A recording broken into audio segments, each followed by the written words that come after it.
ದ್ವಿತೀಯ ಮಗಳಾದ ಮಾಲಿನಿ ತನ್ನ ನಿಜ ರೂಪವನ್ನು ಮರೆಮಾಚಿ ಬೇರೊಂದು ರೂಪದಿಂದ ಆಚರಿಸುತ್ತಾ ಇದ್ದಾಳೆ. ಯಾವ ರೂಪ ಎನ್ನುವ ಹಾಗೆ ಚಟ್ಟಿಸಿ ನೋಡಿದರೆ ಮಹಿಷಿ ರೂಪ. ತಪಸ್ಸು ಯಾರಿಗೂ ಬೇಕಾದರೂ ಆಚರಿಸಬಹುದು, ಆದರೆ ಇವಳು ಎಸಗುವಂತಹ ತಪಸ್ಸು ಇದು ಮೋಸ. ಯಾರಿಗೆ ಅಪಮಾನ?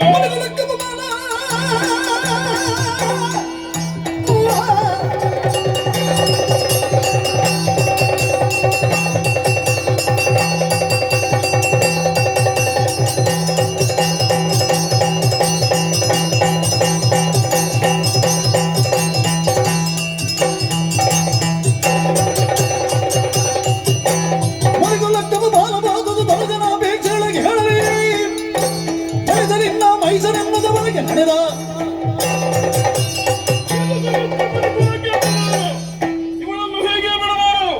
ಮಹಿಷಿ ರೂಪದಿಂದ ತಪಸ್ಸನ್ನು ಆಚರಿಸುವ ಇವಳ ಹೊಟ್ಟೆಯಲ್ಲಿ ಮಹಿಷನೇ ಹುಟ್ಟಲಿ, ಮಹಿಷನೇ ಹುಟ್ಟಲಿ, ಮಹಿಷನೇ ಹುಟ್ಟಲಿ. ಶಾಪ ಕೊಟ್ಟಿದ್ದೇನೆ, ಪರಿಹರಿಸುವುದಕ್ಕೆ 14 ಮೂರ್ತಿಗಳು, ಅವರಿಗೂ ಪರಿಹಾರ